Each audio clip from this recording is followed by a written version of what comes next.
Assalaamu calaykum. Maanta waxaan jeclaan lahaa in aan kaaga sheekeeyo qiso.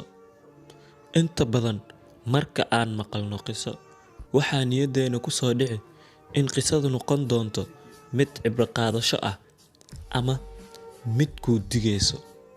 Laakiin waxaa la yiri qisadaani ama sheekadani waa khiyaali, balse ujeedkeenu waa in aan wax ka ogaanaa wax walba.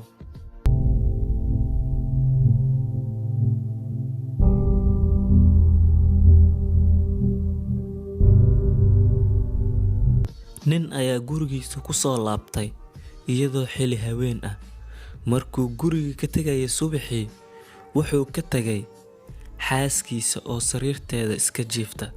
Laakiin ninkani wuxuu lahaa nin waardiye u ah, kaasoo mar waliba guriga u ilaaliyo. Si kastaba ha ahaatee, ninkii waardiye u ahaa ayaa guriga iyo xaaskiiba u ilaalinayay, maadaama ay xaasku ahayd mid indhoolo ah. Marka uu qolka xaaskiisa uu galay, wuxuu arkay xaaskiisa oo maqan, sidoo kalena meel walba dhiig ay daadsan yihiin. Ninkii wuxuu fahmay in xaaskiisu uu dilay ninkii waardiyaha u ahaa. Markaa kadib wuxuu arkay ninkii waardiyaha u ahaa oo korkiisoo dhan wada dhiig yahay. Odaygii waa uu xanaaqay. Ugu dambeyntii, ninkii waardiyaha u ahaa ayuu kow ka siiyay, micnaha uu dilay. Waardiyihii waa uu dhintay.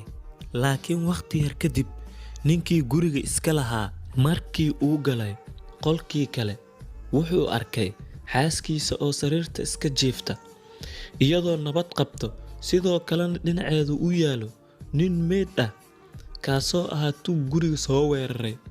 Ninkii wuu naxay, aad ayuu u farxay maadaama ay xaaskiisa nabad qabto. Laakiin wuxuu ka murugooday dhimashada ninkii waardiyaha u ahaa. Hadda wuxuu ogaaday in xaaskiisa nin tuug ah soo weeraray, ninkii waardiyaha u ahaana uu badbaadinayay xaaskay. Sidoo kalena ninkii odayga qaladkiisa ayuu ogaaday. Laakiin wuxuu iska dilay waardiyihii daacadda u ahaa, isagoo aan ka wareysan siday wax u dhaceen.